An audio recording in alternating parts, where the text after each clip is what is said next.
Abrir a tua Bíblia no Evangelho de Lucas, capítulo 5.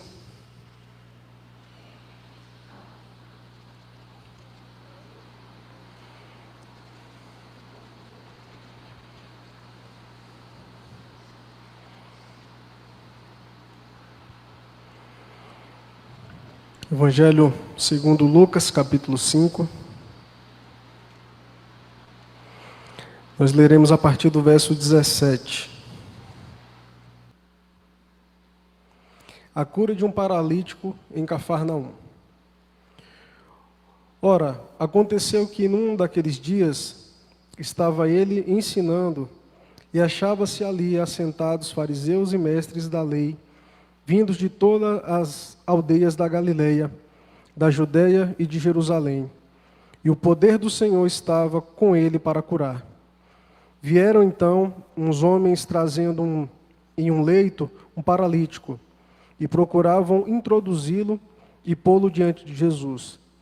E não achando por onde introduzi-lo, por causa da multidão, subindo ao eirado, o desceram no leito, por entre os ladrilhos, para o meio diante de Jesus. Vendo-lhes a fé, Jesus disse ao paralítico: Homem, estão perdoados os teus pecados. E os escribas e fariseus arrazoavam, dizendo: Quem é este que diz blasfêmias? Quem pode perdoar pecado, senão Deus? Jesus, porém, conhecendo-lhes os pensamentos, disse-lhes: Que arrazoais em vosso coração? Qual é mais fácil dizer: Estão perdoados os teus pecados, ou levanta-te e anda? Mas para que saibais que o Filho do Homem tem sobre a terra autoridade para perdoar pecados, disse ao paralítico: Eu te ordeno, levanta-te, toma o teu leito e vai para casa. Imediatamente se levantou diante deles e, tomando o leito em que permanecera deitado, voltou para casa, glorificando a Deus. Todos ficaram atônitos, davam glórias a Deus e, possuídos de temor, diziam: Hoje vimos prodígios. Amém? Irmãos, uma série de lição poderia ser tirada para nós desse texto. Ao começar falando desses amigos, né? Como é bom ter amigo desse jeito. O texto fala que aquele homem paralítico, Jesus estava em Cafarnaum, os seus amigos levam o seu leito, que já foi certamente um trabalho muito, muito exaustivo, e chega no lugar onde Jesus está, aqueles homens não têm acesso direto a Jesus, porque a multidão estava cheia, a casa estava cheia, certamente o lado de fora da casa estava muito cheio também, as pessoas tentando ouvir o que Jesus tinha para dizer, as obras de Jesus. E a primeira coisa que mostra aqui é a disposição que os amigos tiveram para poder levar aquele homem paralítico até ali. E normalmente nós temos essa disposição, às vezes inicial, para conseguir resolver o problema de alguém, né? A gente fala: não, vamos comigo que eu vou tentar dar um jeito. Mas na primeira circunstância que a gente se depara, a gente costuma falar: nossa, não dá para fazer muita coisa não, né? Te trouxemos até aqui, mas está cheio, o lugar está cheio, não tem como a gente chegar, então espera a bênção daqui de fora, ver se Jesus vai sair, porque o que eu podia fazer, eu fiz. E muitas vezes o nosso esforço é só o primeiro esforço de fazer algo por alguém. Mas o texto diz que aqueles homens, percebendo que não tinham como entrar, eles levam o coxo para o telhado da casa, eles abrem o telhado e descem aquele homem, né? Ou seja, eles não só foram dispostos, mas como eles foram criativos, né? Falou: não, tem como a gente dar um jeito. Então a gente percebe aqui que quando a gente quer ajudar, a gente procura e consegue, né? E esses homens demonstraram essa determinação para conseguir ajudar aquele homem paralítico. Mas o foco do texto não está em todo o esforço que aqueles homens desprenderam para poder ajudar o seu amigo paralítico. O foco do texto não é esse. Eu já vi muitas vezes as pessoas dando foco do texto aos amigos desses homens. Mas o centro do texto não são os amigos. O centro desse texto, como qualquer outro, é Cristo. E esse texto nos traz algumas lições a respeito de Jesus, que nós precisamos entender não só intelectualmente, mas permitir que esse ensino, buscar que esse ensino desça para o nosso coração e faça diferença na nossa vida.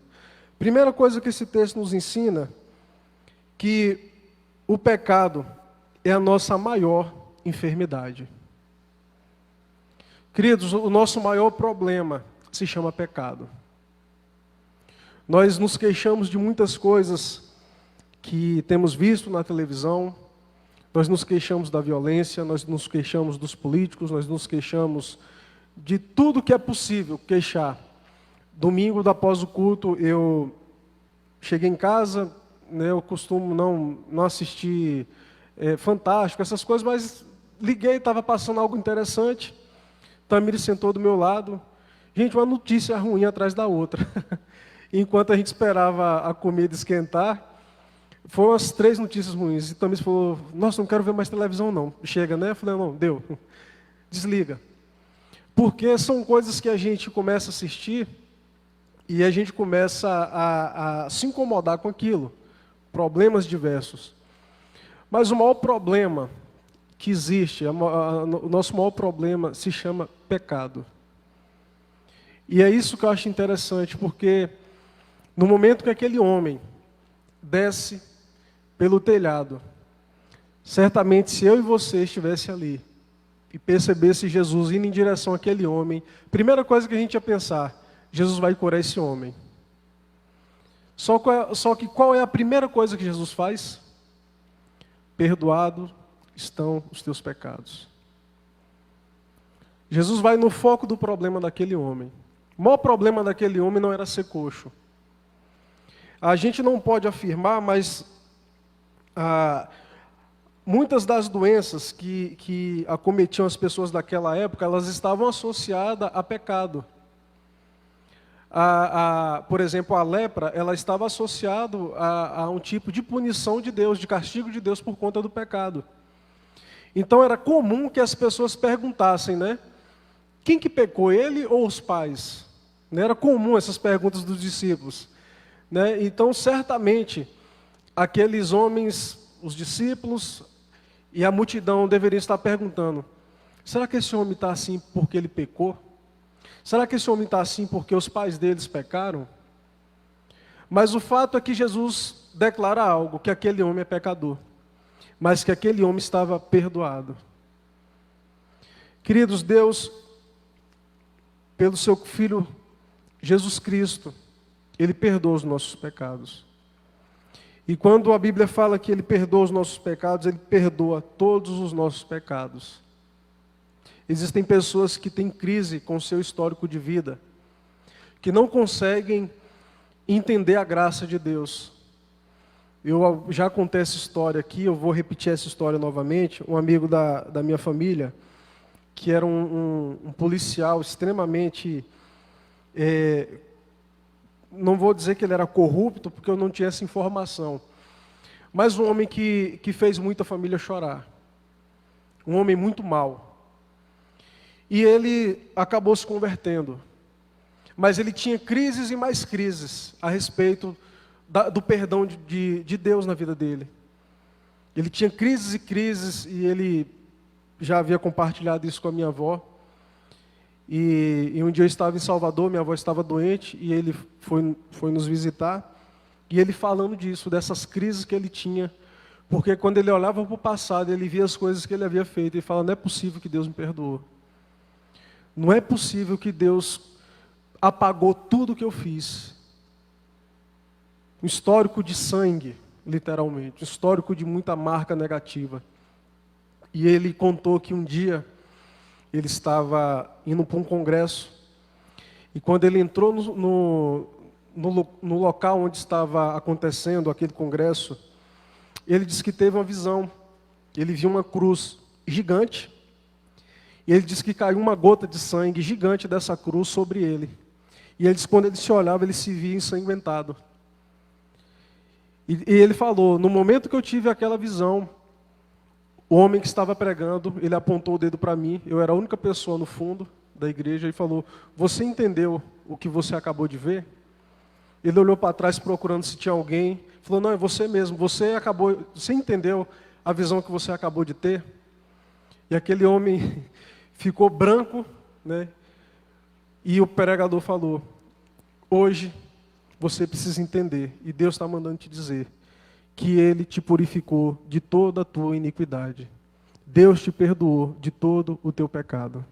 E ele falou que aquela experiência libertou ele de todo o sentimento de culpa que ele tinha.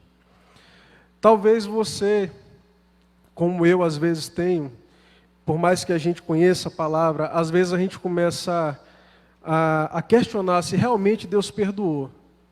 Porque a gente tem dificuldade de perdoar. A gente tem dificuldade de perdoar. E às vezes a gente começa a raciocinar pensando que Deus pensa da mesma maneira. Quantas vezes eu já cheguei diante de Deus chorando em arrependimento. E a dor do meu choro era porque, gente, aquilo já era a 5ª vez na semana. Eu falo, Deus, eu não acredito, Deus. E eu pedia perdão, mas o sentimento que eu tinha era que Deus ficava olhando para a minha cara assim, enquanto eu estava pedindo perdão, né? Tá, certo. Sabe aquele perdão quando a pessoa não está dando um mínimo de crédito para você? Mas o fato, queridos, é que Deus, Ele compreende o arrependimento do nosso coração. Deus, Ele sabe quando há sinceridade, quando há dor. E Ele perdoa os nossos pecados. A gente precisa entender que o pecado é a nossa maior enfermidade, é o nosso maior problema. E o Senhor, Ele nos perdoa. A segunda coisa que esse texto nos traz é que Cristo é poderoso para nos curar também. Cristo Ele não só é poderoso para perdoar os nossos pecados, como Cristo é poderoso para resolver nossos problemas financeiros, físicos, emocionais, relacionais. Deus, Ele pode resolver isso. Embora não sejam os nossos maiores problemas, Deus, Ele tem poder para isso. O que eu acho interessante nesse texto é a maneira como Jesus lida com aquele homem. Porque Jesus sabe que aquele homem foi para ali, certamente procurando cura física. E os amigos também levaram procurando cura física. Mas a primeira coisa que Jesus diz para aquele homem é: perdoados estão os teus pecados. E quando Jesus faz isso, os fariseus e os escribas, eles ficam loucos com isso. Quem é esse homem para perdoar pecado? Quem é esse homem para abrir a boca e dizer, você está perdoado? Por acaso esse homem é Deus? Só Deus pode perdoar pecado. Esse homem está blasfemando. E Jesus, conhecendo o pensamento daqueles homens, Jesus vira para eles: o que é que vocês estão pensando aí? Né? O que é que vocês estão nessa confusão mental aí a respeito do que eu acabei de declarar? E Jesus faz uma pergunta interessante. Jesus pergunta o seguinte: o que é mais fácil perguntar? O que é mais fácil dizer, aliás? Perdoados estão os teus pecados, ou levanta e anda? O que é mais fácil, gente? Perdoados estão os teus pecados, né? Porque se ele fala levanta e anda, o homem teria que levantar e andar. Ele teria que dar prova de que ele tinha autoridade para fazer aquele homem levantar.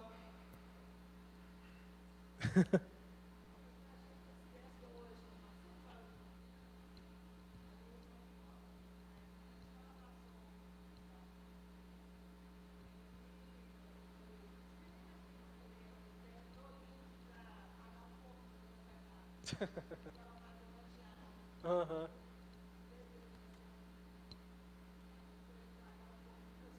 Essa visão, né? Então, Jesus faz essa pergunta: o que é mais fácil dizer?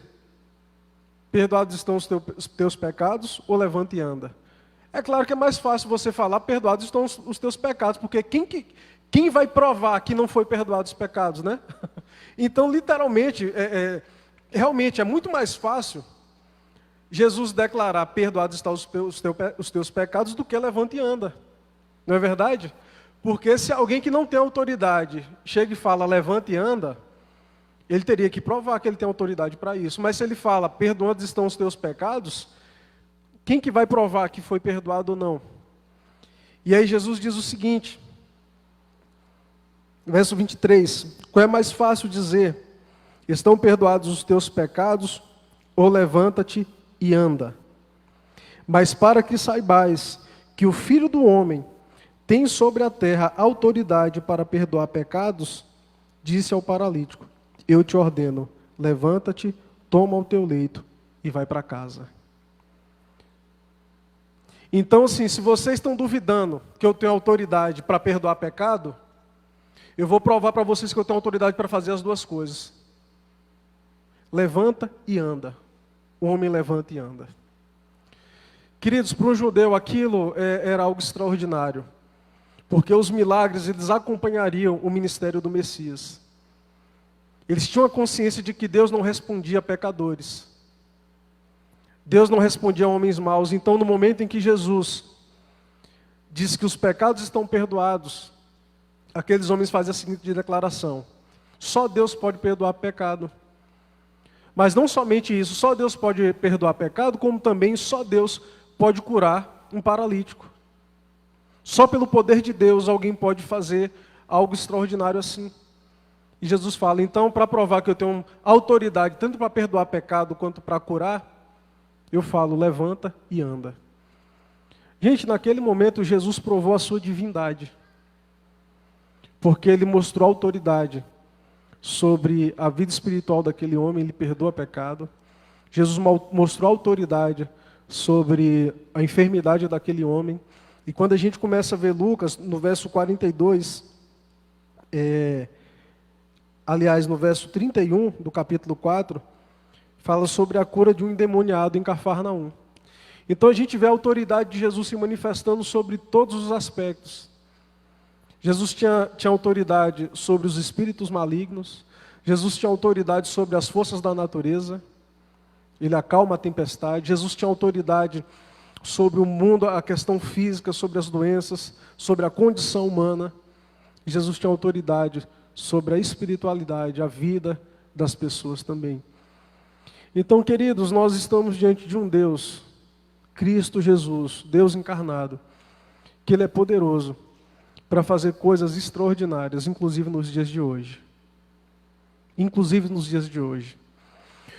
Hoje, por conta de muita mentira que a gente vê em espetáculos de televisão, eu vi certa vez um pastor contando que ele recebeu um casal na igreja, e esse casal, eles eram cinegrafistas profissionais, e ele contando que aquele casal não se desviou, não se afastou da fé, pela misericórdia de Deus.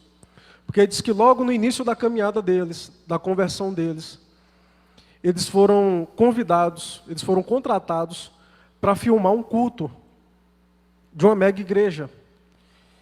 E eles chegaram mais cedo para montar os equipamentos, e aí o pastor chegou mais cedo, e o pastor começou, gente, literalmente, não é história, esse casal contou isso para o pastor. Diz que chegou assim, eu falou, começou a fazer algumas marcações, um X espalhado no ginásio, e colocando, põe uma cadeira de roda aqui, outra aqui, outra aqui, outra aqui, espalhou algumas cadeiras de roda no local, e falou, aos tantos minutos, a primeira cura vai acontecer aqui, então vocês já podem dar o close e focar aqui. Gente, cura combinada. Pessoas que estariam ali, que não eram paralíticas, que não tinham problema nenhum físico, estariam sentados e obedeceriam um comando de um show. Então, por conta dessas coisas, a gente tem medo de falar da cura e do poder de Deus nas igrejas. Nós muitas vezes temos medo de orar por questões extraordinárias. A gente tem medo de falar disso de púlpito, porque parece que a gente está se assemelhando a pastores que não são sérios ao falar de cura e de coisas extraordinárias. Mas a gente sabe que o nosso Deus é extraordinário, Ele faz coisas extraordinárias.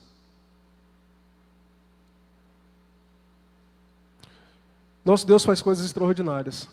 Não é, Marília? Marília, Alessandro sabem disso. Como Deus interfere em questões físicas, como Deus traz coisas extraordinárias no meio do povo dele. E essa semana, no final da semana, eu conversando com minha tia, ela mandou um áudio no grupo, de uma amiga dela, uma mulher muito crente, sabe essas igrejas de periferia, lá em Salvador, essas igrejas bem simples. Falou, Neilon, mas eu nunca vi uma mulher de oração daquele jeito. Falou, Neilon, sabe o que aconteceu? Essa mulher perdeu um filho ano passado, assassinado. E o outro filho dela estava com um problema sério de câncer, estado terminal. E quando foi um determinado momento, os médicos ligaram para ela. Isso, se eu não me engano, no final do ano agora, ligaram para ela e falaram, ó, vem aqui porque você precisa se despedir do seu filho. E quando ela chegou, o filho já havia falecido. E aquela mulher angustiada, ela falou com o médico, deixa eu ver meu filho. O filho já estava lá pronto para ser encaminhado para fazer todo aquele processo, né? Antes do sepultamento, ainda no hospital. E ela falou, por favor, deixa eu ver meu filho. Já não podia. Mas o médico falou, não entra. Mas eu vou te pedir uma coisa, não grita, não chora, não dá escândalo, porque eu nem deveria estar deixando você entrar. E aquela mãe entrou, ela olhou para o filho naquela pedra gelada, e minha tia disse que ela deitou sobre o filho e começou a orar. Falou, Deus, o Senhor sabe que meu sonho era batizar meu filho, ver meu filho batizado. E eu sei que o Senhor é um Deus poderoso, eu sei que o Senhor é um Deus que pode reverter qualquer tipo de situação. Deus tem misericórdia de mim, o Senhor sabe da dor que eu estou passando, eu perdi um filho no ano passado. Se o Senhor vai levar o meu filho, eu não queria ver o meu filho partir, se eu encontro contigo. Diz que ela orou, sentou do lado do filho, e diz que com 5 minutos o menino falou, mãe, me dá água que eu estou com sede. Gente, o óbito assinado. A gente tem dificuldade de falar dessas coisas e a gente acaba também tendo dificuldade de vivenciar determinadas coisas pela nossa falta de fé. Em determinado momento, eu não lembro qual evangelho mas que fala sobre isso, mas diz o seguinte, que ali Jesus não fez muitas curas pela falta de fé das pessoas. A gente entende que Deus é soberano. A gente não está aqui para negar isso, a soberania de Deus, que nós não somos capazes de invalidar aquilo que Deus tem como propósito. Mas o fato é que muitas vezes nós temos deixado de ver coisas maravilhosas pela nossa falta de fé. Pela nossa falta de ousadia, de intrepidez, de orar por cura, de crer que Deus pode fazer. Eu não estou dizendo que nós temos a capacidade de mudar o coração de Deus. A oração nos muda, a oração nos transforma. Serve para isso. E nós somos desafiados a clamar, a interceder, a ter uma vida incessante de oração. E esse texto nos mostra isso, que o nosso Cristo Jesus, Ele é poderoso. Ele é poderoso para lidar com o nosso maior problema, que é o pecado. Mas Ele é capaz também de lidar com questões particulares da nossa vida, do nosso dia a dia, em que muitas vezes a gente não tem esperança de que algo seja feito.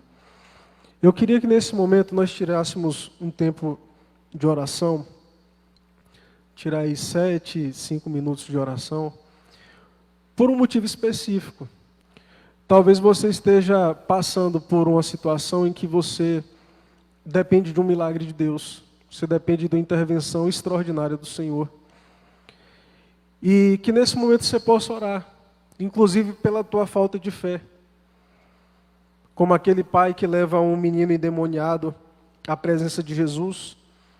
E Jesus, quando pergunta para aquele homem, fala, você você crê em mim? Você tem fé que eu posso fazer isso? E aquele homem fala, creio, ajuda na minha falta de fé. Então é interessante, ele declara que tem fé, mas ele fala, ajuda-me na minha falta de fé. É como se fosse aquela situação, queridos, a gente sabe que Deus pode fazer, mas a gente não crê que Deus vai fazer.